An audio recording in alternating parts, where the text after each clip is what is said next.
Welcome to Connect and Collaborate. I'm Alex Hopkins, your on-air producer, and we have our special show with Ed Sealover from Denver Business Journal. This is the Capital Business Preview, same name as the article that comes out every Monday. So, Ed, you are taking notes. You are at all of these legislative sessions, and taking notes, I say, slowly, but you have been covering great coverage. This is a monstrous legislative session. We were just talking worse than 2013. Yes, I mean, in terms of how much things are being thrown out there, is what I say by worse. I don't make a pejorative judgment, but essentially, the Democrats have been out of power for 4 years when they held the House, didn't hold the Senate. Getting back into power, they're running everything that they said they would run. And I think people expected that. Maybe people didn't expect it all to run in 1 year. And so, and it's this incredibly wide gamut of bills, from education bills to business bills to oil and gas regulations to legalization of sports betting. I mean, there's everything you could think of that is on the plate, and it's all coming at once. Somebody counted yesterday and said somebody counted at the beginning of this week and said they have roughly 350 bills left going through the process with 2 weeks left to go. We are constitutionally mandated to end this legislative session on May 3rd. So there's no wiggle room around this, and it'll be a very, very rough last week plus here to get all these done. Yes, absolutely. And I asked you, I think our audience would love knowing this too. I asked if maybe people tried to do this last minute, like putting their bills in the last 2 weeks to slide under the radar.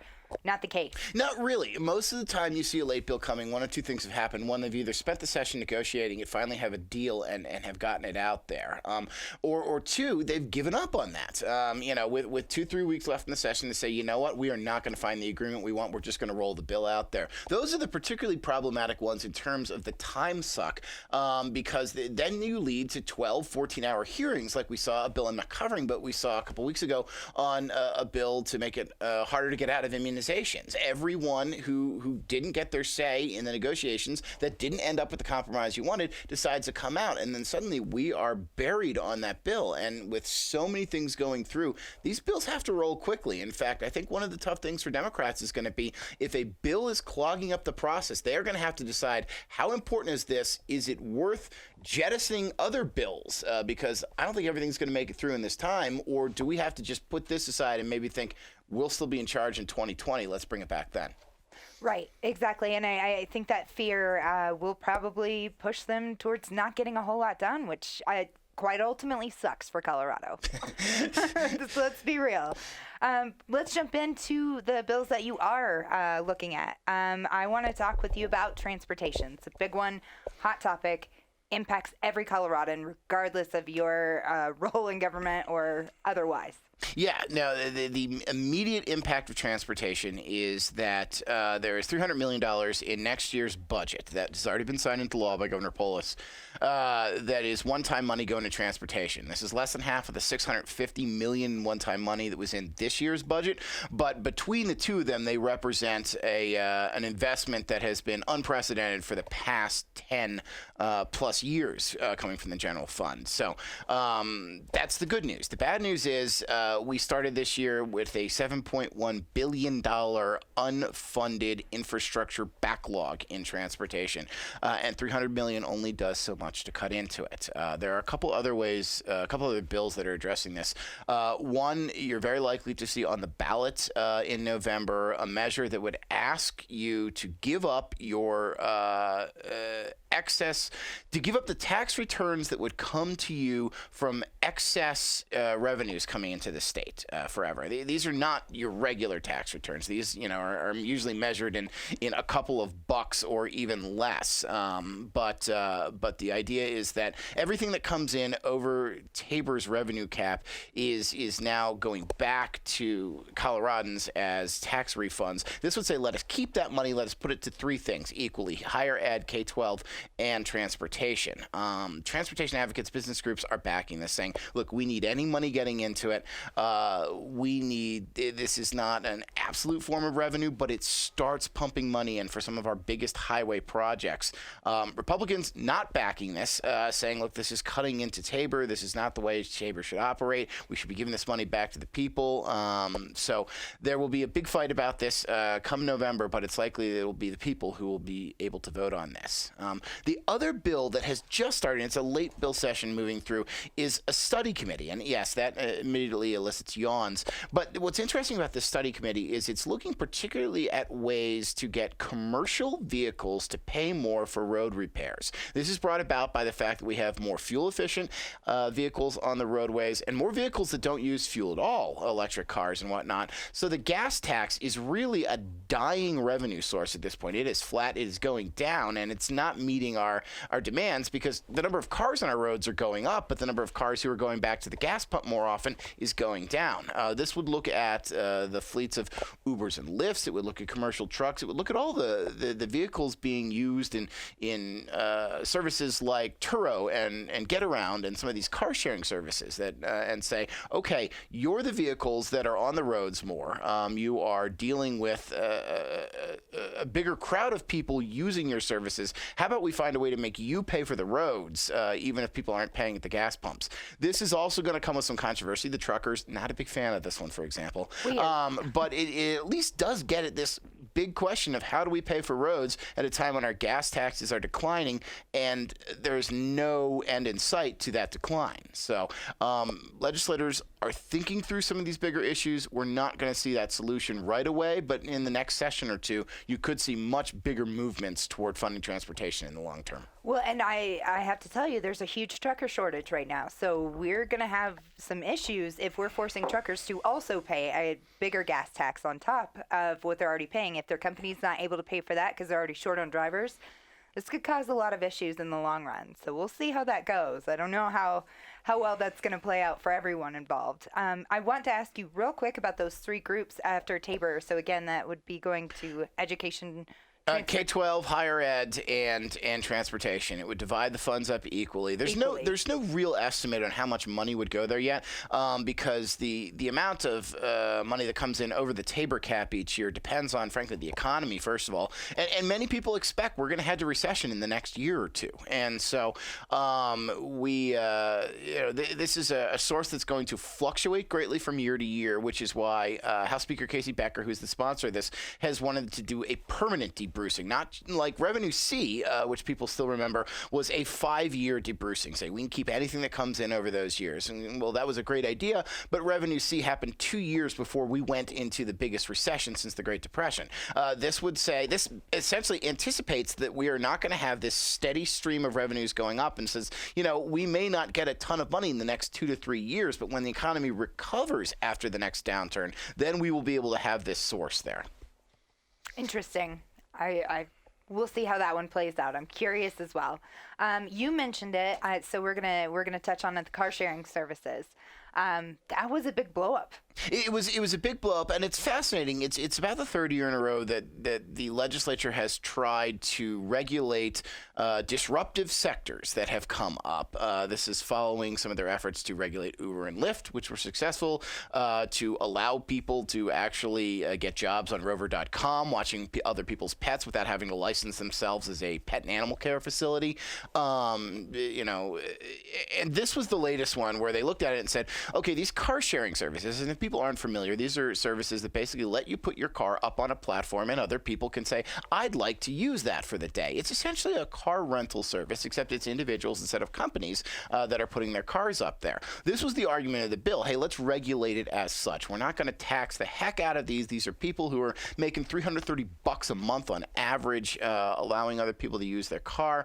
But we want to make sure the insurance is there. We want to make sure there's safety measures. The people who didn't agree with that idea were the rental car companies. They're saying, look, if you look at the combined number of people on car sharing services across this country, they are the fourth largest rental car company in America, or they would be the fourth largest rental car company in America. And they said, it's unfair. We have to pay airport fees. We have to pay a daily user fee under the faster fees that were passed 10 years ago by the legislature. We think there needs to be some fee equity in this. The legislature debated that, decided against it, and decided decided they're just going to go forward with insurance and safety regulations. This is the kind of debate that is going to come up year after year as we continue to see some of these asset sharing services, the Airbnbs, for example, take away more of the business from the traditional services like, say, a hotel, in this case, car sharing, car rental. And so to me, it was fascinating, not just to watch the outcome of this, but to see how people approach something like this. Right now, Colorado is still in the mindset of we want to make sure that these sharing services are safe, but we're not really willing to go and tax you and regulate you like other services. For most people, that's a good thing. For people in the industry that's being disrupted, maybe not such a good thing. Maybe not. That being said, though, when you look at it, the Airbnbs, the Ubers, we are looking at industries that essentially have monopolies. Yes, you can go with your Hiltons and your Marriotts, but this is taking away. This is shooting out a different avenue altogether. And so I think we're breaking down some monopolies, and maybe that will lower some costs around the board with other companies. Very much so. That's many of the point of these industries. Yes, absolutely. Let's talk about equal pay. Equal pay is one of many business regulatory bills that the business community has jumped up and opposed. Now, they are starting to cut down their opposition a bit. This is a bill, I should explain, first of all, this is a bill that would require that companies pay women and men the same for the same job. Now, that is an ideological point that everyone is going to agree on. What businesses didn't like are the ways that this would bring about that goal. For example, it bars employers from asking about an applicant's past salary. The idea being there, women have been paid less in the past. If you can't ask them what they've made, you can't continue paying them less. You have to pay them what you think you need to pay them. It requires businesses to advertise job openings to everyone in their company. This has been a point of contention. Business saying this is kind of unfair. We have a C-level suite job that's open. I'm going to have to advertise it to my maintenance staff. Why would I do that? Because I'm just telling people, hey, you can apply, but there's no way you'll get this job, and it's a waste of my personnel resources. The biggest problem with this bill for businesses has been that it creates a private right of action that would allow employees who feel that they have been undercut in their pay to sue their bosses over this. Now, as this bill made it through the House, made it first through the Senate with a lot of complaints about that. It went through the House, and the House has been trying to throw on amendments to ease this. For example, they say that you can't file suit until you've sat down and met with your boss to talk about these claims, and it also directs people to go through the Colorado Department of Labor and Employment to have their claims adjudicated. It does not require that, however, so people could still bypass that and decide we're going to go straight to court, but it's trying to set up more of an avenue to avoid court battles over this. Still, as some business groups are going neutral on this, others not wild about this. The general idea here is they don't like being told how they have to hire, how they have to run their personnel services, and it's just one of a number of bills that is getting into the act of hiring and managing personnel that we see at the legislature this year.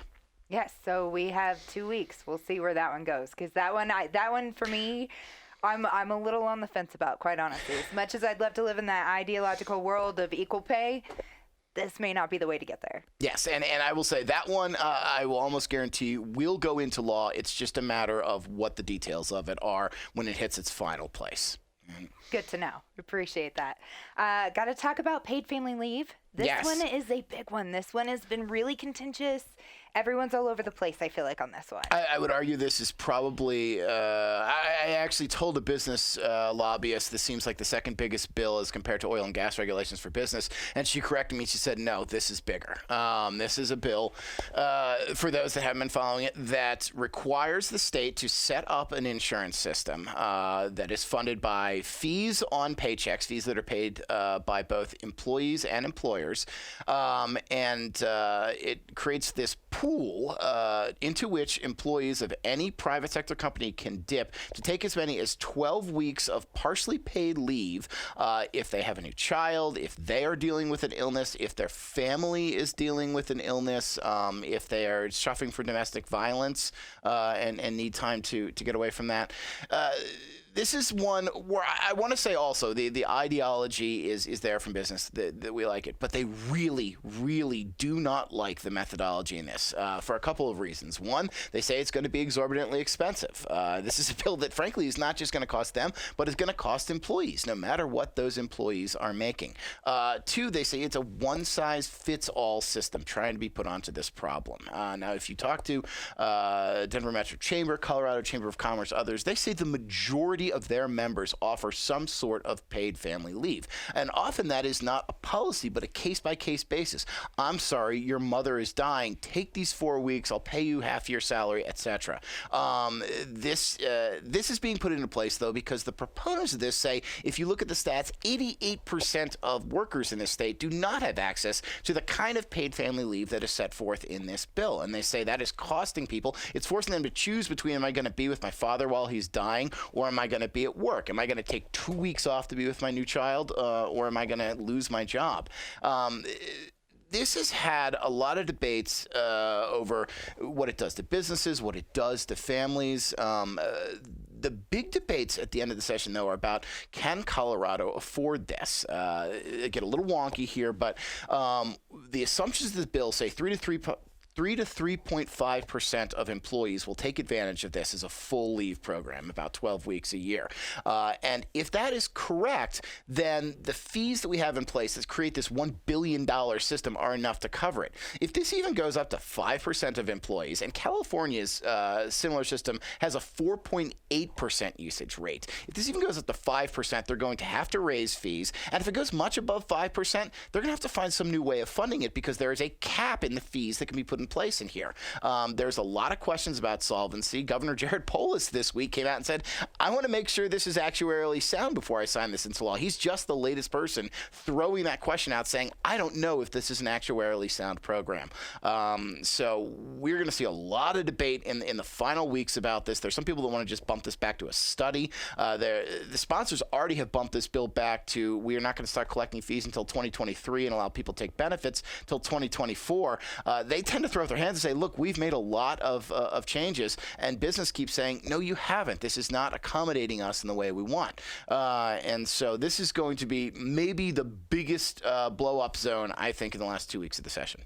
What about people double dipping? If I get leave from my work and then can I still dip into this fund? The bill requires you to use this before you use your work leave. Okay. So, yes. Now, there is worries about double dipping because there is a more expansive definition, for example, of family in this bill than there is in the federal Family Medical Leave Act, which gives you 12 weeks of unpaid leave if you want to take it. So people are worried that, for example, you could have a child take 12 weeks of unpaid leave, and then your sister could be going through surgery recovery. You could take 12 weeks of paid leave for her, and you could be off for half the year. The sponsors say the instances of double dipping are going to be very minimal, but still, these are the kind of worries that are out there around this program. I would imagine so. And, if you've got an employee that's out for 6 months of the year, that's one less person you've got on your team to help you out. And regardless of the size of your business, that employee, when they come back from leave, must be given their job back too. So you can't replace them. You can temporarily replace them while they're gone, but that job has to be available for them when they return. Oh, interesting. I don't know. I don't know that we'll see a solution to this before the end of this session. We may. The betting money is so that this will go through, but there's a lot more concerns about this than people had thought there would be even 3 weeks ago among Democrats and among people that you thought would support this wholeheartedly. Yeah. Well, let's move on to another big one then. We're going to go with 181. We know that this has been passed. We know. What are the next steps? What are we looking at? The next steps for Senate Bill 181, which was the bill to regulate the oil and gas industry, are putting it into play. And Governor Polis's administration began right away working on putting these rules in. The biggest rule change statewide being that they have to consider public safety and health before any other conditions when they are looking at permit applications. That's a broad idea, and they've got to get that down so they have a guidance for the Colorado Oil and Gas Conservation Commission to on how to do that. Meanwhile, I guess we are going to see counties start looking at this soon. I think a lot of cities and counties are waiting for the guidance from the state on how they can interpret the portion of the bill that essentially says we now can regulate drilling sites based on concerns over public health, safety, welfare, air, or water. That's a pretty broad swath too, and I think it'll be interesting to see, particularly a county like Adams County, where you see more and more drilling coming closer to neighborhoods, and Adams County has not been as receptive as, say, Weld County or some others to these drilling incursions. How much are they going to put that into play? How seriously is that going to cut back on the drilling going into those areas? This is a bill whose effects won't be known for several years. We really have to see the full part of this play out. But the work is already in place to get this done as quickly as possible. So I think within the next couple months, you could start seeing a full raft of Oil and Gas Conservation Commission decisions based on these new standards rather than these standards that have existed for decades and decades. Well, if you're going to go ahead as a local government and wait on the state government to give you guidance anyway, what was the point of that? Well, the point of it is covering yourself for the raft of lawsuits that are going to come. I mean, let's not kid ourselves. This is not a bill that will be signed into law. People wring their hands and say, oh, well, I've got to live under it. There will be tests in the court over and over local guidance and over some of the state decisions. And there is a possibility of a ballot issue that's coming up in November that people are gathering signatures for that could just repeal all of this. So this is the beginning of the fight, not the end. Oh, absolutely. Let's get ready to rumble. So we'll talk House Bill 1296. That is the pharmaceutical transparency, one I'm interested in, one I hadn't read on much about until I read your article. So tell me about that. Pharmaceutical transparency is a little bit like equal pay in that it's an idea that has bipartisan support. What's really different about pharmaceutical transparency is this is an idea that's got shot down over and over by bipartisan means in recent years, that people would bring forward bills saying, okay, pharmaceutical companies have to announce when they're doing price increases, they have to explain to us why they do this price increase, etc. And suddenly there are concerns about, oh, maybe this is going to lead to hoarding of drugs if we know there's a price increase coming, or wow, this is really going to cut into kind of corporate secrets if we require them to expose this much about how their drug was priced. This year's effort looked like it was off to a good start, and one of the key factors in this one is it requires that drug rebates, and drug rebates are very common tools given by pharmaceutical manufacturers to insurance companies and to pharmacy benefit managers. The bill would require 100% of those rebates to be passed along to customers. There are a lot of people who say that's great, especially if you're a diabetic or if you have a chronic condition. These drugs can be very expensive and you want to get all that back. But pharmacy benefit managers and insurers especially say, wait, there's going to be a side problem to this. For example, insurers take these drug rebates, put them into their level of pricing, and cut rates for everyone because of that. They said, look, if we get rid of these, if you make them go to the small but highly affected group of patients that are paying more for their drugs, that means everyone else will be paying more for their insurance because of this. Is this what we really want to do? I will tell you, 1296 is a bill that has disappeared from the calendar. I'm not sure where it is right now. There are a lot of issues they still have to work out with it, and I don't know that this one is going to get done. But for sure, it's something that people want to work on, and it really talks about how hard it can be taking an idea and putting it into actual form where everybody can get behind it. Yes, interesting. I think if we're going to put transparency anywhere, it should be the insurance companies, but that is my opinion and I digress. So we got a couple minutes here left in this. Let's talk about healthcare. House Bill 1174 and Senate Bill 134. Yeah, surprise billing is another big issue. And this is one where you are seeing bipartisan work on it. Surprise billing is if you've ever gone into a hospital for a surgery, it's a hospital that's in network, and suddenly a couple months later you get this $10,000 bill from an anesthesiologist or an assistant surgeon who doesn't happen to be in network. Well, these people haven't negotiated prices with the insurance companies. What people should know is if you are covered by an insurance company, you get a $10,000 bill, do not pay it. It is the responsibility of that doctor and your insurer to work that out. Still, people who don't know this are going into bankruptcy, are getting hauled into court by billers because of this.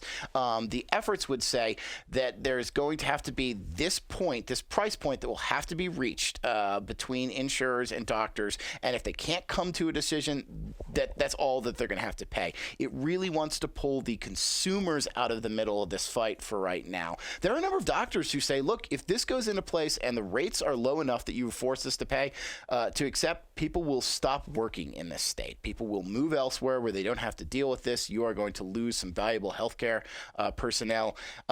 Something will come out of this session about surprise billing. There are 2 bills. I'm not going to get into the details of the differences of them, but one of them will end up on Polis's desk and will be signed into law. Oh, goodness.